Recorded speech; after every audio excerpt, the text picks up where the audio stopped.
I'm Robin Gagnon. And I'm Eric Gagnon, and we sell restaurants. We started the nation's largest restaurant brokerage firm, We Sell Restaurants, over a decade ago. You can find us online at WeSellRestaurants.com. We're also on the radio once a week with the leading authorities in the industry talking about subjects that are trending in the restaurant business. Tweet your own questions on the topic while we're on the air to our Twitter handle, Sell Restaurants, or post them on our Facebook page. That's facebook.com/We Sell Restaurants. If we don't get to your question, we'll definitely follow up on our social media channels. Our goal is to satisfy your appetite for acquisition, feed the need for restaurant reality, and serve up a recipe for business success. If you have any ideas for the show or any comments, you can email me directly. My email address is Eric, E-R-I-C, @WeSellRestaurants.com. Today, we are talking about the process of designing a restaurant that will wow your customers. Does it take a lot of money, a lot of imagination, or a little bit of both? What's the starting point for designing a restaurant? Is it front of the house, back of the house, or what about just starting out with a brand? Our restaurant experts today will focus on that important element of design. And we got a great guest today. First, we are joined today by Joe Carbonara, the editor-in-chief of Restaurant Development and Design magazine. RD&D is a 2-year-old publication for people who design, build, remodel, and maintain restaurants. In this role, Joe oversees the entire editorial process from concept to completion. A die-hard Cubs fan, Joe has a taste for the finer things in life, including Pabst Blue Ribbon. Thank you so much, Joe, for joining us. That was good. Thanks for having me. Great. We're also joined by Brent Bush, who is the president and CEO of BBI Architects, a graduate of LSU and a licensed architect for over 24 years. He's a nationally recognized authority on restaurant design, prototype design, and building program management. BBI Architects has designed hundreds of restaurants for local, regional, and national clients. For over a decade, they led the architectural design functions for Chick-fil-A restaurants, including all prototype designs, on-site adaptations, developing the existing building conversions, and organizing, implementing, and managing the remodeling program. Brent, sounds like a big job. Welcome aboard. Thank you. Thanks for having us on. No problem. And last but not least, we're also joined by Steve McNeil, co-owner of Nomads Productions. Steve is a visual artist and industrial designer with a degree in fine arts from California State University of Long Beach. He started Nomads Production in 1996 with his partner Walt Belinsky.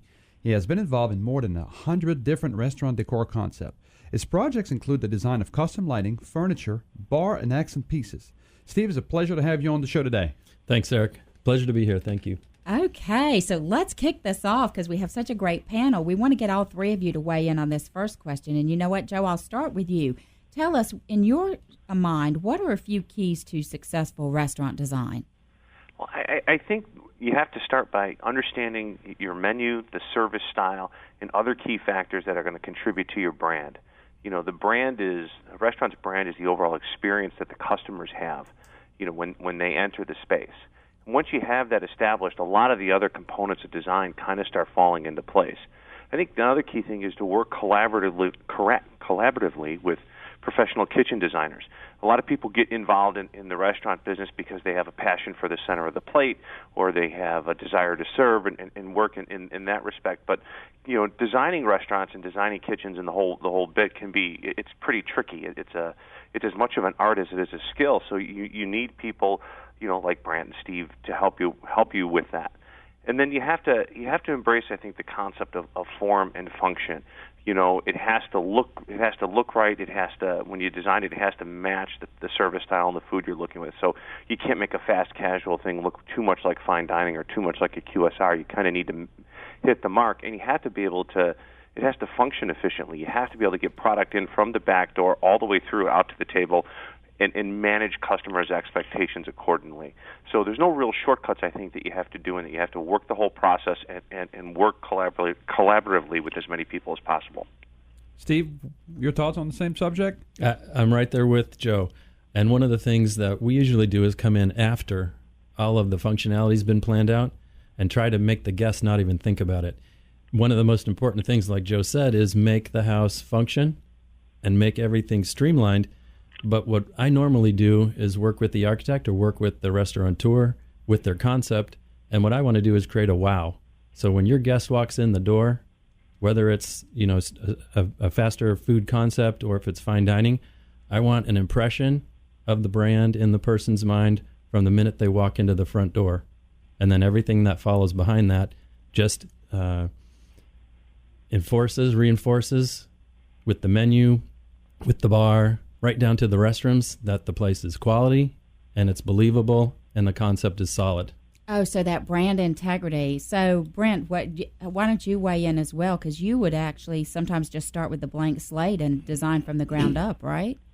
Yeah, a lot of times we'll just start off with a concept. Sometimes the restaurateur doesn't even really know what they're going to do.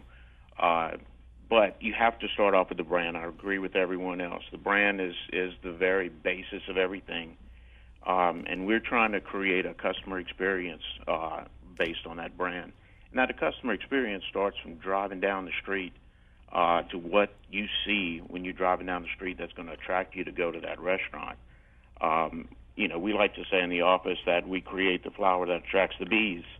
So we're trying to get, our initial approach is to trying to get your customers on site, try to get them in the door, because Lord knows if they can't get in the door, you're never going to have any success. And then once they're in that environment, is to have a consistent experience. Make sure the brand syncs up with the environment. Make sure that the music, everything that goes along with the all your senses, the tableware, the smells, everything that you encounter while you're there, everything reinforces each other to create a unifying brand. I think that is really great advice from all three of you. And I think it's interesting to note that everyone brings a little bit something different to the table. Steve, one thing that intrigues me about the work you do is that many times you work with restaurateurs that are redecorating. So if a listener is undergoing the refresh of a restaurant, and as restaurant brokers, we deal with a lot of folks who buy something and need to change it up. What are a couple of important steps they need to remember if they're redecorating and they don't have the luxury to start from ground zero? Sure. Honestly, the very most important thing for a restaurateur to do when they're thinking about redecorating is to step out of their everyday self. They need to get outside the restaurant, put their mindset in that they are a customer, they're a guest walking into that space. Open the front door, and what do you see? Chances are, if it's been a restaurant, even a small restaurant that's been open for 20 years, you're going to see clutter. Mm-hmm. And you're going to see storage. You're going to see things that the manager never sees, but the customer sees, especially a first-time customer. So the first thing you want to do is eliminate clutter.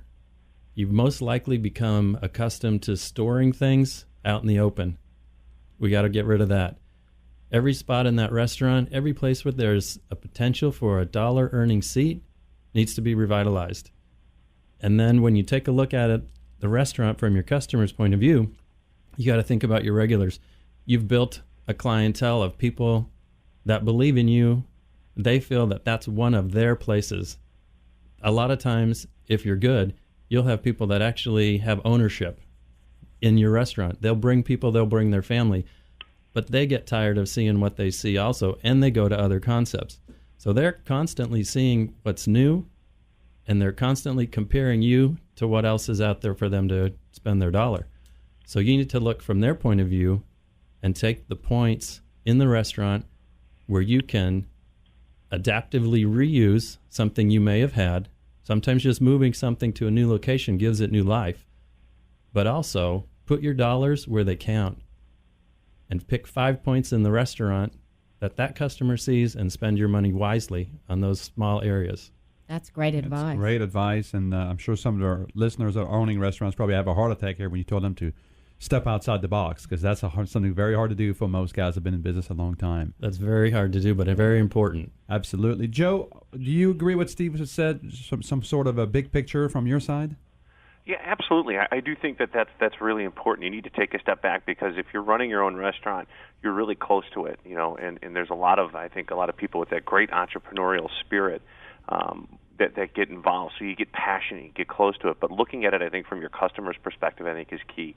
I think understanding, too, that one of the things that we're seeing today is that there's a blurring of the segments, service style, menu style, and now even the way you're designing the front of the house. It's a lot different, I think, than it used to be. We're seeing with fast casual becoming more prominent, more people are trying to do the Chipotle style of product assembly in the front of the house, where you can kind of see it as you're going down the line, or you're starting to see more places where you're making things, I think, softer, more warm environment, trying to let people linger a little bit more.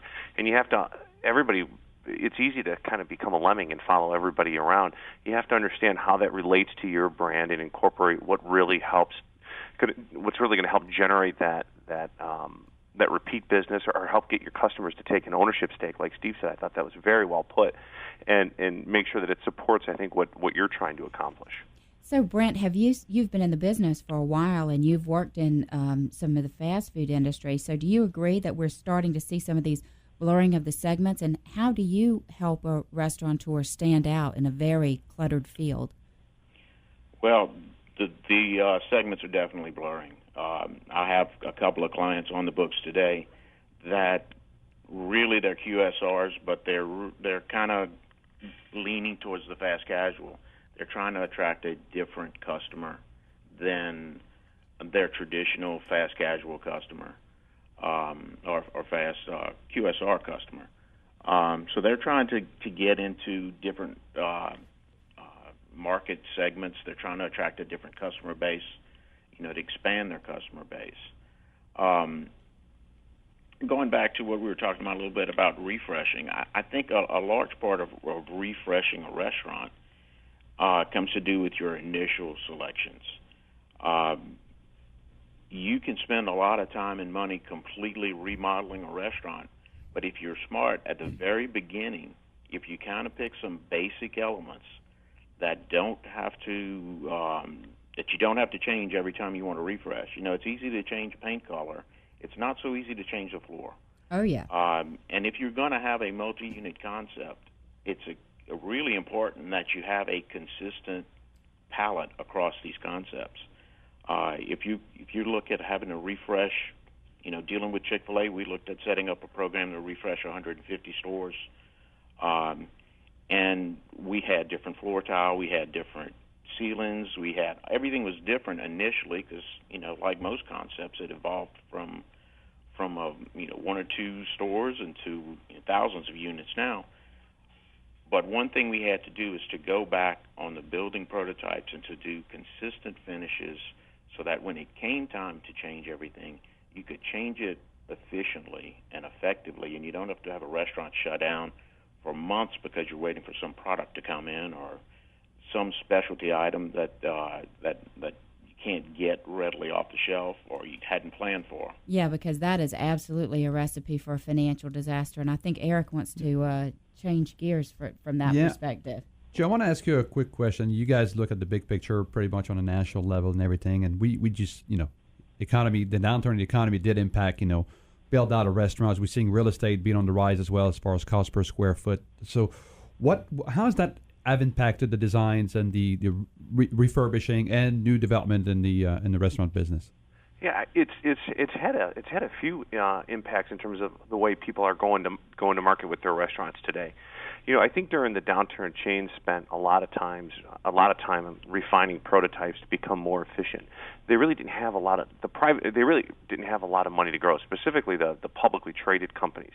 The privately run chains had some money in the background, and they were able to gobble up some real estate. I think at pretty good prices, and they were the ones that were kind of growing a little bit. But what they did was I think that what we've seen is the back of the house continue to shrink to create more revenue-generating opportunities in the front of the house. So we're seeing, kitchen designs. In the old days, the chef wanted the kitchen to be 50%, and they loved it, and the more equipment, the better, and all that. Now that they're understanding that it has to be smaller, more efficient to leverage their investment better. We've also seen these venues get a little bit smaller or more flexible in terms of prototype to allow restaurants to go into some different or non-traditional venues. We're seeing more kiosks pop up in convenience stores or gas stations or at airports, even on college campuses, in different places that they wouldn't normally go to provide more of a grab-and-go or a quicker option for people as they're passing through. So that's allowed restaurants to extend their reach, maybe get into some different day parts without having huge investments. The other thing that we've seen is that people have gone into in remodeling, we've seen some interesting prioritization in terms of how they, in terms of what they do. For example, Ponderosa and Bonanza just are in the midst of a refresh of their brand, because not very many people remember the TV shows that they were sort of based off of. But what they did was they wanted to convey that message or that concept of fresh and from the farm and so forth. So what they did was they've used some very impactful but low cost graphics in their spaces. As they've gone to remodel, they've looked at the things that would have the most impact in terms of the changes, in terms of whether it's lighting and menu board, and how they dealt with salad bar, for example, and other things in their space. But areas that they didn't think were going to have the greatest impact, or where they thought that they were still solid on, they didn't change. And those we're talking about, like, they kept tables and chairs basically the same because it still kind of fit, what they were looking to create. So, yeah, the economy's affected a lot of businesses, a lot of the restaurant businesses differently in terms of how they're remodeling and how they're building now. And, Steve, I know because you help folks do that refresh, and often it is keeping sort of the bones of the business. And one thing that I think you're just particularly really, really good at is that lighting element. So tell us a little bit about how someone could take lighting, which doesn't have to be a massive investment, and retrofit and refresh their business on that line item. Yeah, exactly. It's a very important element. And take for an example a concept that's in a strip mall or a supermarket mall. They've most likely got a drop ceiling, and the lighting options become extremely limited. But if you can disguise the limited height in a space like that and accent each table, or especially the booths and the tables that are not movable, with a blown glass or a decorative tin or some sort of lighting element that becomes a focal point, rather than just something functional, you bring the attention down, you bring it to a human level to where the people are going to sit and feel cozy around that. One of the things that's important is that when people get into their seat, they feel comfortable and they want to stay. The longer they stay, the more they buy. Also with the center and focusing on a group, if you can create, and we need downlighting. I don't want to skip that. You need to light the walkways and have some efficient lighting to keep those areas lit. But if we can concentrate the guests' perception and their focus on some artistic elements that really bring the room together, I think that's one of the most important, impactful changes that you can make on a house. And you can do it really with a limited budget. So that's really quite amazing. And Eric, I think you want to talk a little bit about, if you're starting out though, what do you want to understand between an architect and a restaurateur? Yeah, Brent, can you tell us a little bit about the relationship? Because a lot of people even hire people like Steve or like you, but then they don't understand the expectation. They have big surprise, big shocker, and then disappointment, angry, various different feelings are not very productive into the relationship happen. So how do you cement that up front and make sure that the expectation is met on both sides? Well, that's a good question. Like every relationship, the relationship between the restaurateur and the architect is all based on communication. I know at our firm we like to listen to our clients. We will actually go to their places of business, assuming they have an existing one, and spend a bunch of time in the store so that we can understand them. We can understand the goals of their business. We can understand their goals. We need to understand their people, the products that they have, the processes that are involved. We really try to partner with our clients. And when I say partnering, I'm not talking about in a financial state, in a financial sense. I'm talking about in terms of relationship ownership. We really spend a lot of time with our clients to understand what they're doing and how they do it, why they do it, what are they going to try to accomplish, where do they want to go with the concept, and so that we can become a facilitator in the process where they can achieve their goals. Our whole idea is to contribute to their success by creating environments that work for them. And we think the partnering approach creates a strong relationships that builds a lot of mutual trust, that allows us to provide value to our clients and building these strong relationships that really allow our clients to thrive and maintain good relationships over a long period of time. How early do you bring in, there's a say, of course, in the business, sometimes too many cooks in the kitchen, but, like someone like Steve or other people in there, are you favoring to bring these people on early in the process, or you wait until you have at least something of a design? And Steve, once Brent answer, if you can chime in on that as well. It depends. That's the best answer to everything. It depends on a lot of times you'll deal with particularly small mom and pops. They know exactly what they want.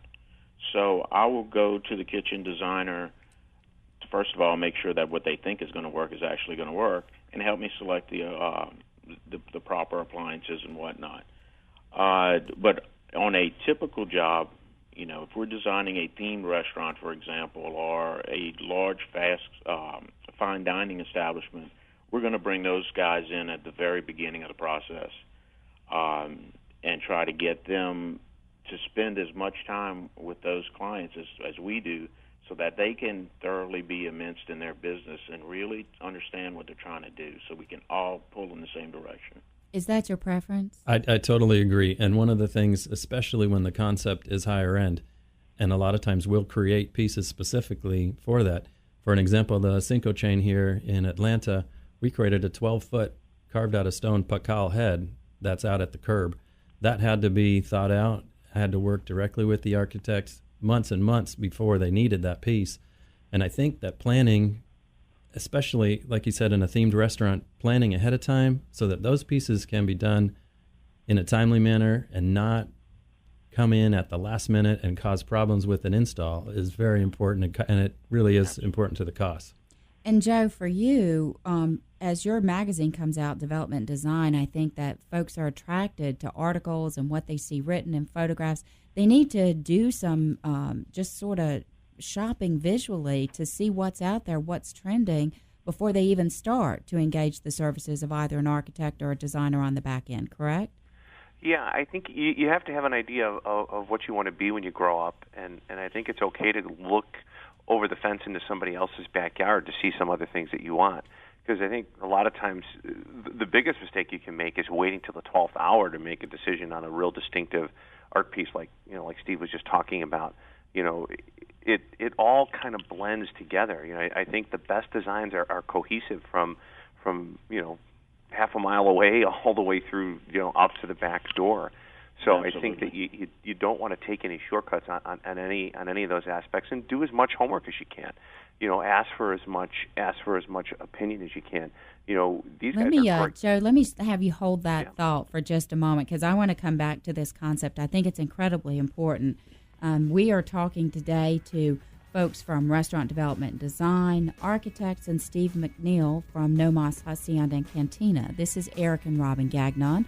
We're the Restaurant Brokers. Stay tuned as we satisfy your appetite for acquisition, feed the need for restaurant reality, and serve up a recipe for business success.